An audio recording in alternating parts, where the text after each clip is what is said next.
Hey, welcome to Cooking Enthusiasts. This is the series Cooking with Cast Iron, and today we are char cooking vegetables. So we're starting here with a 9-inch cast iron skillet set on a glass top stove on the highest heat setting. We've got it cranked all the way up, and there is no additional oil other than what remains of having seasoned it after the last use.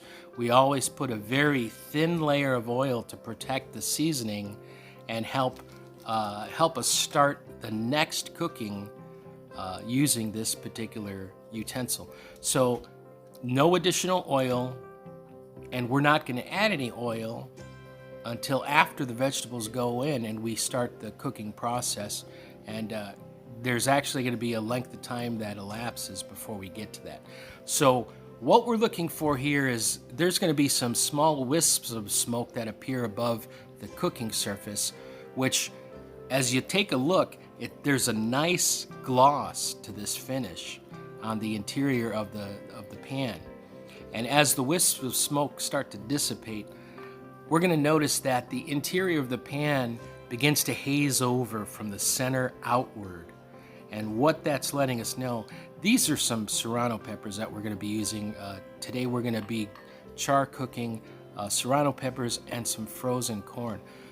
And getting back, when the interior surface hazes over, it's letting us know that the pan has reached an optimal high heat where that hazing has appeared. And we don't want to start cooking the vegetables until we've got at least 75 to 80% of that maximum interior cooking surface heated to this optimal point. And right now we're taking a look, it looks like it's about 60%, so we're going to keep going here.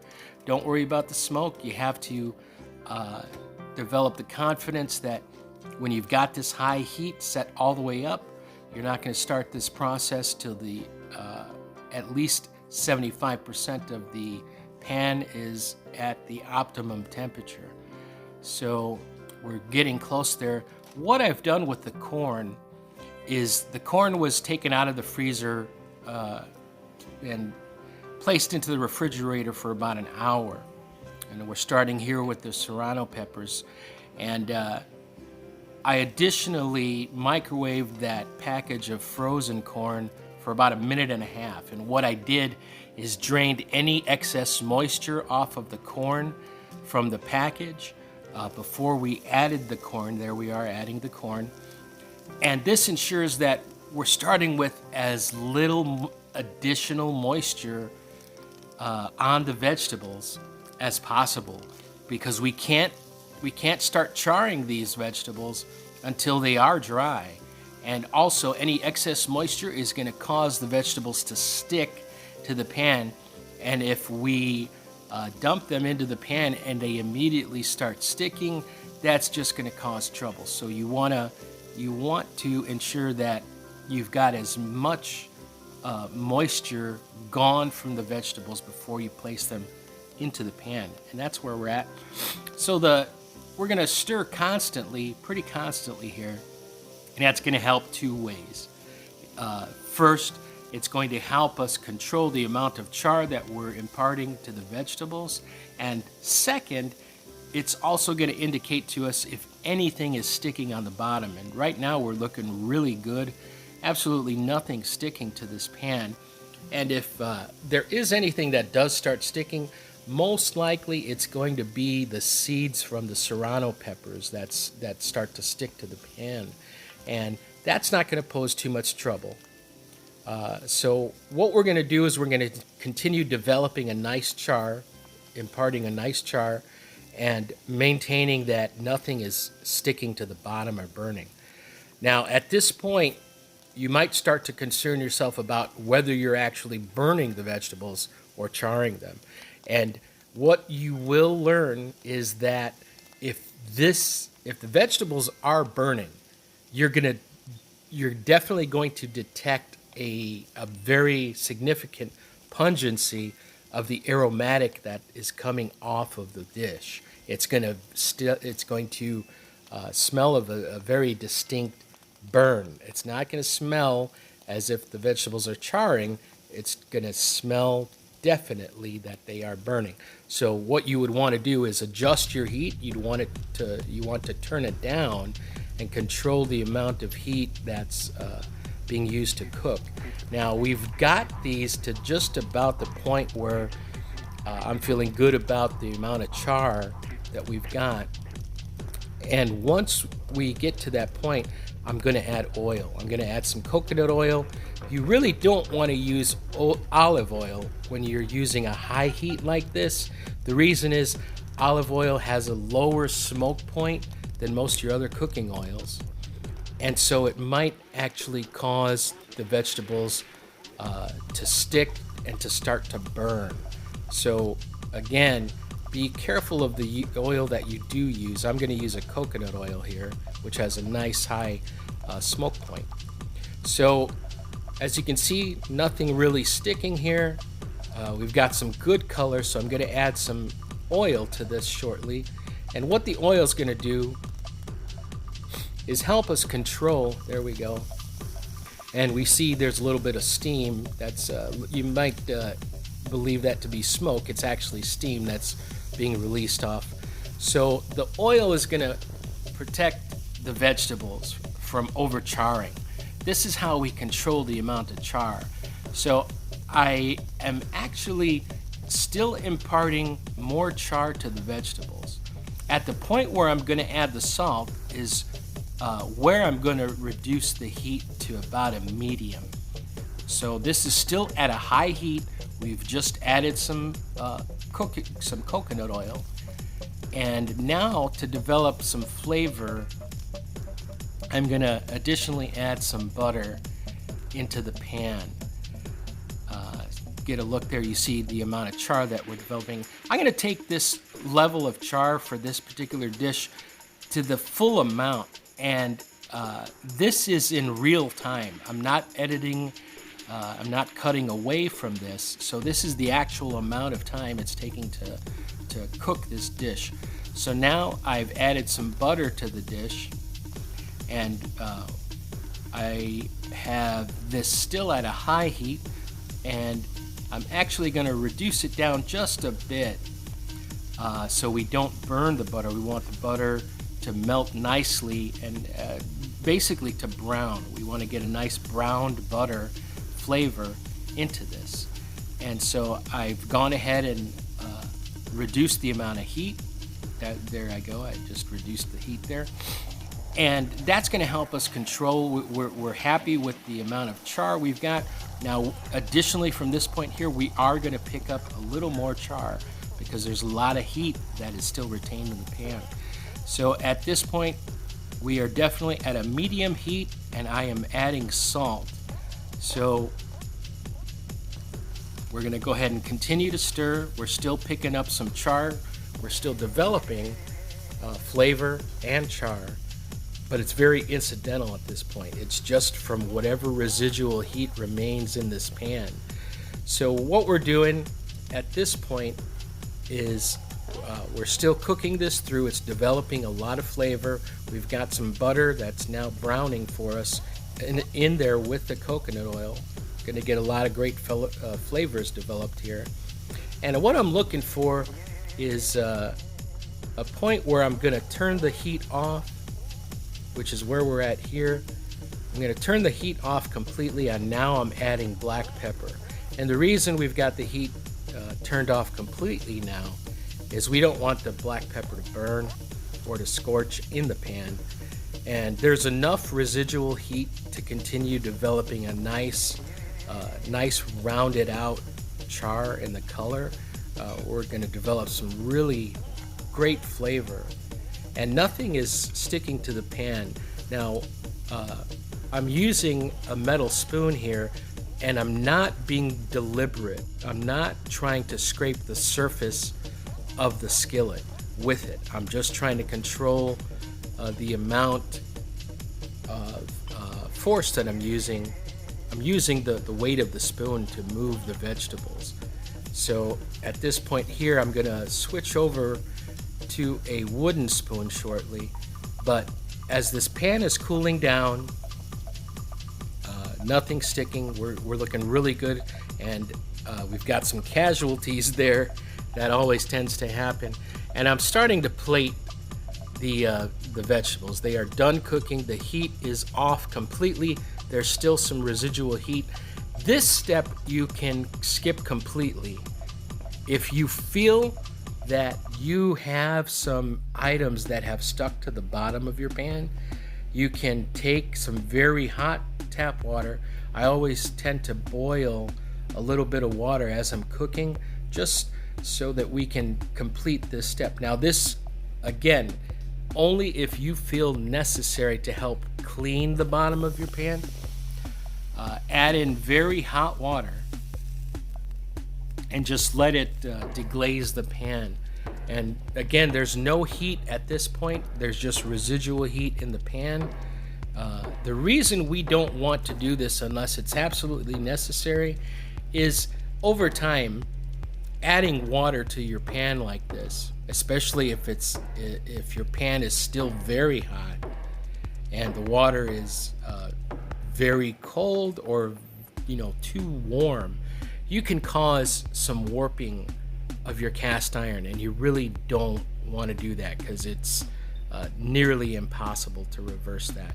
So what I'm doing here is I've really got nothing that's stuck to this pan, but I'm demonstrating how you would take this hot water and use your wooden spoon to loosely encourage anything that's stuck on to remove from the pan. So we're going to set this to a cooled portion of the stove so that it can completely cool down, and we're going to let it rest there until it's completely cooled before we begin washing it. And so that's essentially what that's going to, you're going to wait till that cools down completely. But let's get to the plated vegetables.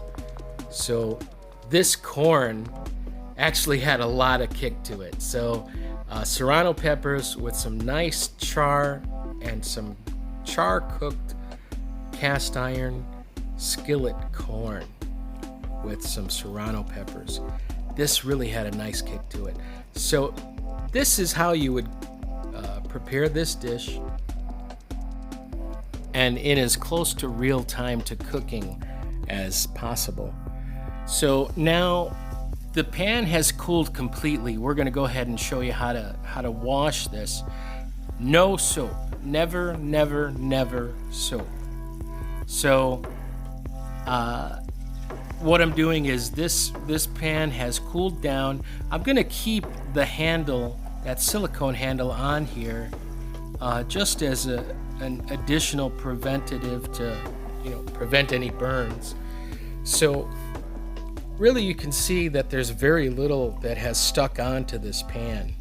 We've rinsed it off, and now this is a nylon tipped brush. I never use soap on it, and to help make sure that nobody uses soap on it, I took a permanent marker and I write onto the handle no soap, so that way anyone in the house doesn't accidentally use soap on it. So what I'm using the nylon bristles for is to loosen away any additional bits. And this particular brush has a little plastic nub on it that if there is something that's stuck on, it helps you to encourage that loose. So if you do get something stuck on, it has that little plastic nub. So as we can see here, with just a simple rinse, most of anything that has stuck on, or any residual oil, or basically anything we're trying to wash away, is rinsing down the sink. So we're going to go ahead and turn off the water, set the brush aside, and we're going to take a paper towel, or we can use a kitchen towel. But here we're going to take a paper towel and we're going to dry off the interior completely, as well as the exterior, because we're going to go back to the stovetop with this, and I'll show you how we use salt and oil to clean the cast iron. So there we go, looking pretty good, but we want to make sure it is clean completely. So back on the stovetop, I'm going to turn the heat up to the lowest setting. And the reason is we don't want to cause ourselves any additional burn if we lose track of time and forget that we've got some heat applied to this particular burner. So I've got a small amount of oil, about a quarter size, and actually you're going to see this ends up being too small because I poured just a little bit more salt than I needed on it. But when that happens, you can come back with just a little bit more oil. And I've got a paper towel, and so over a low heat I am using the paper towel to scour the interior of the pan, and there I'm adding a little bit more oil to balance this out because we want the salt to move freely so that it can help encourage anything that the water didn't rinse away. We're going to pretty much scrub it away.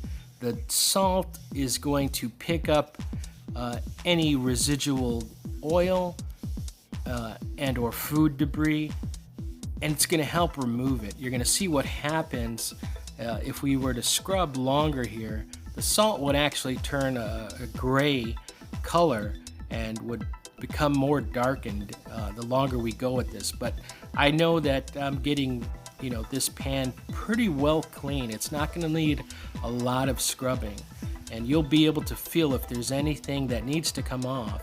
And take a look there. We can see most of that it has remained on the napkin. And so we're going to take this over to the sink and rinse it off. And we're going to begin the conditioning or maintenance portion of the washing. So we've got this pretty much cleaned out. We're going to rinse away any of the remaining salt. We're going to go ahead and rinse this out thoroughly. And we're going to, again, dry it with a paper towel or a kitchen towel. And as we can see, we got a nice surface there.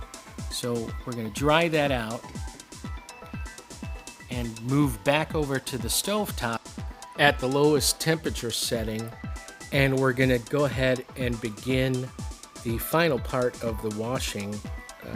And what we're going to do is dry out the interior. And I'm using the same paper towel that I had used to actually clean the interior, and there's some residual salt that is coming off of that paper towel. And actually what I would suggest is to either start with a completely fresh paper towel or a lint-free cloth to do this step. Ordinarily I have a lint-free cloth, and so what we're going to do is add just a small, and I'm talking a dime or a nickel at most, dime-sized drop of oil into the pan. And for this, you definitely do not want to use olive oil. What happens with olive oil for maintaining the seasoning of cast iron, olive oil over time will become sticky. It's tacky. It does not have a high smoke point, and so it will become tacky. Now I've gone and I've grabbed a lint-free cloth, and I'm applying that thin layer of oil completely over the interior of the cast iron, over the lowest possible heat setting. And we're also going to continue this on the outside of the pan. And what this is going to do is protect the seasoning until the next time we use the cast iron skillet.